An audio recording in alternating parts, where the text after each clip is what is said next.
श्री सीताराम जी महाराज की जय। श्री हनुमान जी महाराज की जय। श्री आचार्य महाप्रभु की जय। श्री पौड़ी धाम की जय। जय जय सीताराम। श्री आचार्य महाप्रभु को जब श्री राज किशोरी जी ने प्रत्यक्ष दर्शन दिया, तभी से आचार्य महाप्रभु की स्थिति एकदम बदल गई। वे बहिर्मुखी ना होकर के एकदम अंतर्मुखी रहते थे। उनके नेत्रों से प्रेम का प्रवाह बहता रहता। उन्हें अपने शरीर का होश नहीं रहता था। कोई कुछ कहता भी था, उनके समझ में नहीं आता था। वे अपनी भार्या से कहने लगे, देवी, यह जो मुझे श्री राज किशोरी जी ने जो दर्शन दिया है, ये उनकी कृपा का परिणाम है। मुझ में वो गुण नहीं है कि मैं उनके दर्शन को प्राप्त कर सकूं। वैसे एक बार उन्होंने मुझे स्वप्न में दर्शन दिया था।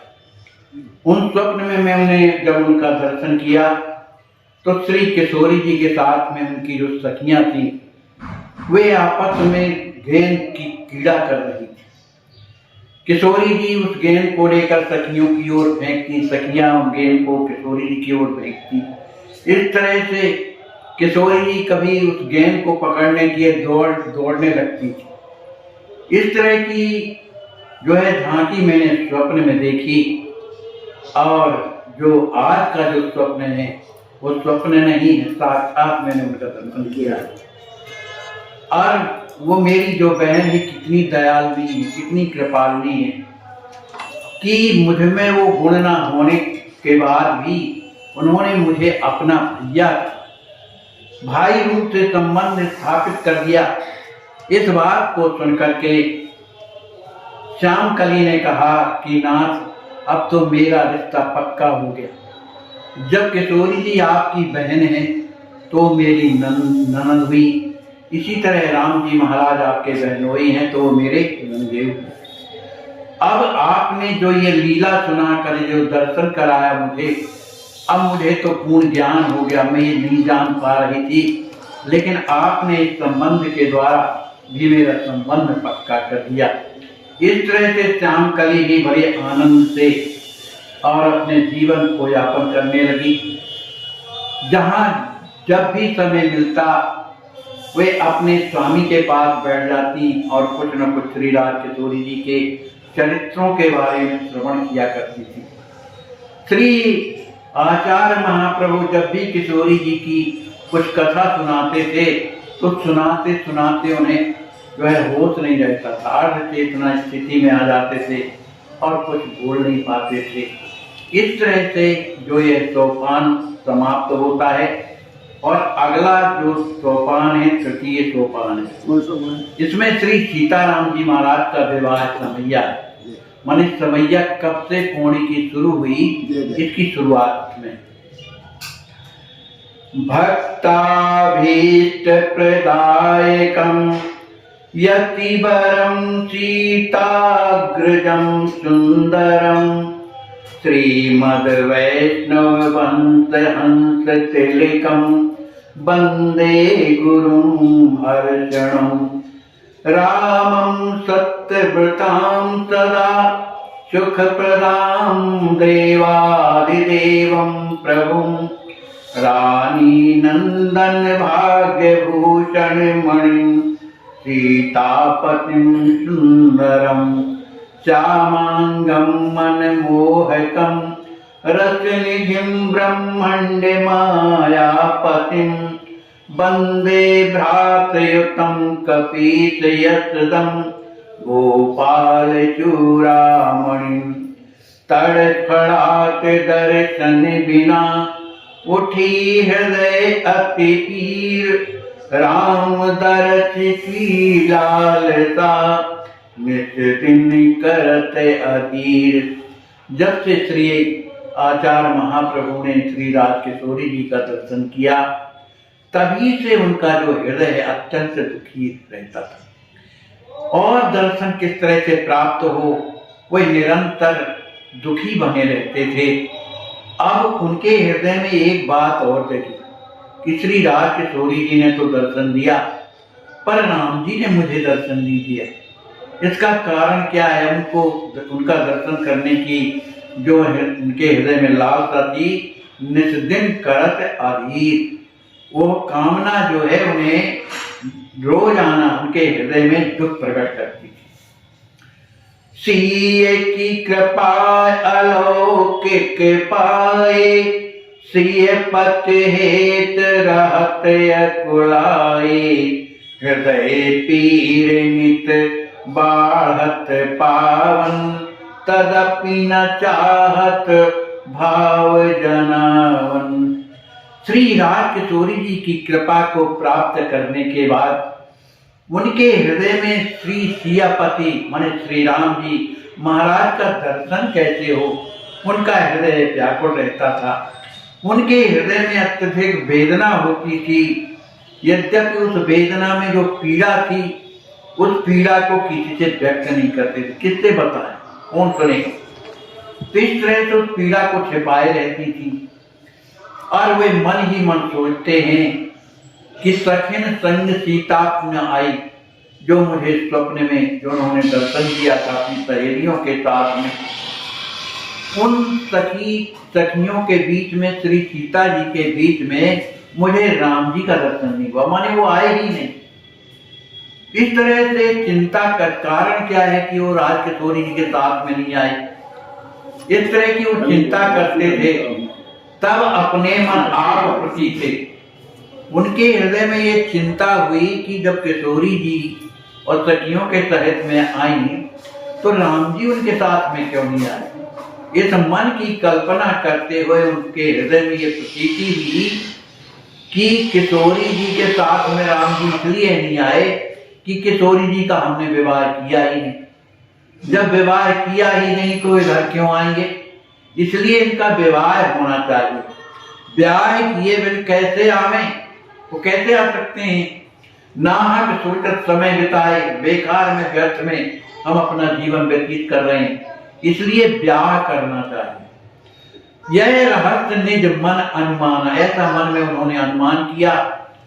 तब हूँ मन गढ़ंत समझाना, फिर भी वो सोचने लगते कि भाई ये तो मन गढ़ंत बात है कि किशोरी जी का विवाह हमने किया नहीं, इसलिए राम जी नहीं आए। पर मन कहता अरे भाई वो तो कभी अलग होता ही नहीं है, ये रहा आर्टिकल 20 तक। तो आखिर क्या कहा, ये मन गढ़ंत कोई बात होगी, मन में आई और उसको सोच रहा है। लेकिन जब उस मन गढ़ंत बात को जब हृदय में उतारा, क्योंकि हृदय से जो बात सोची जाती है वो सही होती, क्योंकि हृदय में भगवान बैठे हैं, परमात्मा बैठा है। तो इस बात को उन्होंने सोच लिया कि किशोरी जी का जब विवाह करेंगे तब संबंध होगा, और जब संबंध होगा तो वो आएंगे, पौड़ी आएंगे। यह बात को सोच करके किसी से कहे नहीं, लेकिन हृदय में रख लिया। तिय तक नहीं बतायो, अपनी जो मने पत्नी है उसे भी नहीं बताया। सो दिन आज अनुपम आयो, शरद पूर्णिमा भवन मनायो। शरद पूर्णिमा का दिन था और श्यामकली ने अनेक प्रकार के व्यंजन बनाए, खीर भी बनाई। जब सब कुछ बन गया तो रात्रि का समय हुआ। जब चंद्रमा निकले तो सब सामान और खीर के सहित जो है आंगन में ला के रख देती। माता जी ने अनेक प्रकार के व्यंजन और खीर को देख करके और उन्होंने कहा कि बेटी अब भगवान का भोग लग जाए तब सभी कोई हम लोग पाएंगे। ऐसा शास्त्रों में कहा गया है कि कोई भी अगर शरद पूर्णिमा के दिन यदि जो भी पकवान बनाए जाएं, विशेषकर खीर का महत्व होता है।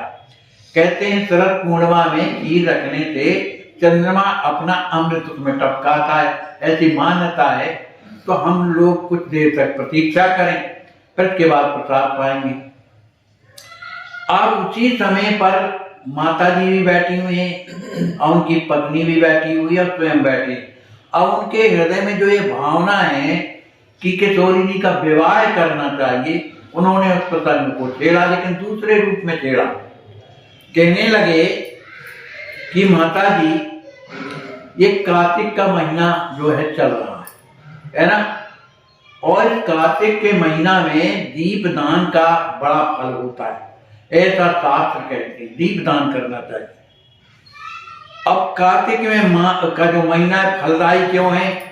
कहा इसलिए कि दीप दान और पूजा करने से लोगों के हृदय में आनंद की वृद्धि होती है, उसके घर में आनंद पैदा होता है।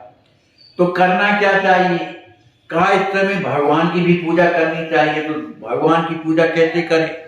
कहा तुलसी सालिग्राम प्रधाना पूजा साधक सहित विधाना। इस कार्तिक मास में सालिग्राम भगवान की पूजा करनी चाहिए, और वो जो है उनकी प्रिया कौन है? तुलसी जी। तो इनकी पूजा विधि विधान से करना चाहिए।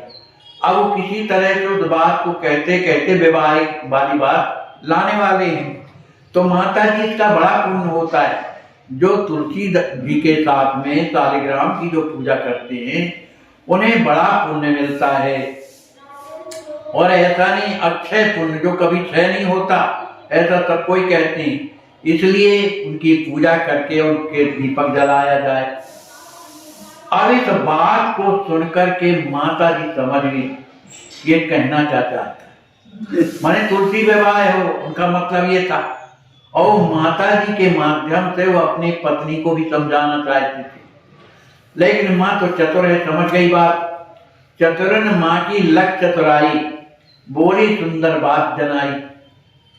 माता जी बड़ी चतुर, माने जो भगवान को जाने, भगवान की तरफ चतुर सिरो माने तेई जगमाई, वही है जो भगवान की ओर चलते हैं। तो उनकी चतुराई को सुनकर के माता जी भी बात बना करके श्याम कली से कहती, क्या कहती हैं? श्याम कली की बात माने अपने पुत्र से कहती हैं। कहा बेटा बहू मोर नित प्रात नहावे, मेरी जो बहू है सवेरे उठ जाती है और नहाती है, धोती है, फिर तुलसी जी का पूजन भी करती है, और उसमें पूजन करने के बाद तब जल पावे, तब कहीं जल ग्रहण करती है, माने पीती नहीं। तो तुलसी सदा सिए समझानी, इसलिए मेरी बहू जो है तुलसी को श्री राज के किशोरी जी के समान मानती है, और उनकी पूजा बड़े सम्मान के साथ करती है। सालिग्राम विवाह की महिमा अमित अनंत, शारद सहित न जानते कथा कात असंत। माता जी कहती हैं कि जो आप कह रहे हो, मैंने तुम जो कह रहे हो वो सही कह रहे हो। सालिग्राम, अब वो उनकी भी इच्छा है कि तुलसी विवाह हो। तो कहा सालिग्राम की जो विवाह की जो महिमा है वो कहती है अनंत है ना। इस तरह की सालिग्राम के विवाह की जो महिमा, उसे शारदा सहित भी नहीं कह सकते, निरंतर संत लोग ऐसा कहते हैं। कहते हैं सालिग्राम कौन है? श्री राम जी के स्वरूप ही है, और तुलसी कौन है? श्री राज किशोरी जी के स्वरूप है। इस तरह से जान करके जो दान देता है, माने उनका विवाह करके जो दान देता है, तो पावक सहज राम भगवान, उसे सहज में राम जी महाराज की प्राप्ति हो जा रही होती है। ये कौन कह रही है? माता जी कह रही है। क्योंकि भगवान की प्राप्ति कब होगी? ये माता जी कह रही है। कहते हैं बिन संबंध भजे दिन राती, मिले न रघुपति कौनो भांति। रात दिन माला जाप करते रहो, सीताराम करते रहो, लेकिन अगर उनसे हमारा सच्चा संबंध नहीं हुआ तो कबहू रघुपति मिले न भांति, माने किसी रूप में राम जी मिल नहीं सकते हैं। क्योंकि राम जी मानस सदा भाव के नाता, अपने नातेदार के कारण उनसे अपना भाव रखते हैं। इसी कारण से श्री जनक जी महाराज ने राम जय से जमाई को प्राप्त किया, पायो जनक राम जा माता। इसलिए कन्यादान से बढ़कर के कोई दान नहीं है ना। इसलिए सबको ये कन्यादान क्या है? सबका कल्याण करने वाला है। जन्म सफल हित जग नर नारी करत विवाह महोत्सव है। अपने जन्म को सफल करने के लिए स्त्री पुरुष जो है कन्यादान करते हैं, उनका विवाह करते हैं, उनका महोत्सव मनाते हैं। जस में सुनी तो आज सुनाई, जैसा भी मैंने संतों के द्वारा या गुरुजनों के द्वारा जो सुना है आज मैंने तुम्हें सुनाई। और बेटा मैं कोई पढ़ी लिखी तो हूं नहीं कि मैं वेद शास्त्र जानती हूँ, सुनी सुनाई बात मैं तुमसे बता रही हूँ। ये बात जो आज तुम कह रहे हो दादू, दादू बोला करते दादू, ये बात मेरे मन में एक बार नहीं कई बार आई कि मैं भी तुलसी और कालीराम का विवाह करूं, लेकिन संकुचित होकर के रह जाती। मैया की भावना सके स्वयं न स्वयं समार, बोले अगहन में करे इसे आप साकार। स्वामी जी कहने लगे मैया ये जो आपकी भावना है ना, अब इसके बाद अगहन तो लगने वाला है, तो ये आपकी भावना को तुलसी जी का और कालीराम का विवाह अगहन में ही मनाए। यथा विभव करे कन्या दान, करे विवाह शीघ्र भगवाना, अंदर बैठी अति सुख मानी, बोली सी नंद में जानी। माता जी कहती हैं कि अपने पास उतना वैभव तो नहीं है कि जिस तरह का खर्चा किया जाए, लेकिन जितना जो भी होगा उसी के अनुसार हम श्री तुलसी जी का और शालिग्राम भगवान का विवाह करेंगे, ऐसा माता जी बोल रही थी। लेकिन जो उनकी पुत्र वधू थी उनके पास नहीं बैठी थी, पहले कितनी मर्यादा थी, वो घर के अंदर दूसरे कक्ष में बैठी थी, वो अंदर ही अंदर बैठी बड़ी प्रसन्न हो रही थी कि अब मैं अपने नंदेव और ननद श्री राजकिशोरी जी का विवाह मैं भी मनाऊंगी। और अंदर से ही कहती माता जी अब इसमें देरी न करिए, इसमें देरी न करिए, अब तो शीघ्र तुलसी जी के फेरे लगना चाहिए, मैंने विवाह होना चाहिए। उस समय कुछ ठंडी रहती है, तो बहू उनकी श्याम कली जो है कुछ अंगीठी लगा करके अंगूठी वगैरह में वहां पर अंगीठी लाती है और माता जी के सामने अपने स्वामी के सामने रख देती है। इसके बाद रख करके और फिर जो आंगन में खीर तकमई वगैरह जो रखी थी उसको ला करके उधर अंदर ले आती हैं और सबको प्रसादी पवाती हैं। और उनका हृदय इतना बह गया श्याम कली का कि उन्होंने रात भर सोया नहीं कि कब वो दिन आएगा कि मैं अपने ननद का दर्शन करूंगी, कब वो समय आएगा कि मैं अपने नंदेव का दर्शन करूंगी। इसी में उनकी पूरी रात व्यतीत हो गई, मने उमंग में हृदय में प्रेम भरा हुआ है, रात व्यतीत हो गई। अब कुछ दिनों के बाद सोचने लगे अब तैयारी करना चाहिए, अब तो भाई तीन ही लोग तो हैं, तो सभी तैयारी में लग गए कि क्या देना है, क्या करना है, कहां से लाना है। अब इस तरह से तैयारी करते करते वो अगहन का मास भी आ गया और सुंदर वो दिन जो मंगल विधान वाला जो दिन है वो भी आने लगा। उस समय अगहन की शुक्ल पंचमी की सुंदर तिथि थी, सुंदर को धूली बेला थी। उन तो माता जी ने अपने सभी सगे संबंधियों को बुलाया, जो भी उनके संबंधी थे उन सबको बुलाया और उनको निमंत्रण भेजा कि हमारे यहाँ विवाह है, तुलसी का और शालिग्राम भगवान का विवाह है। तो इस तरह से उन्होंने निमंत्रण दिया। तो उनके जितने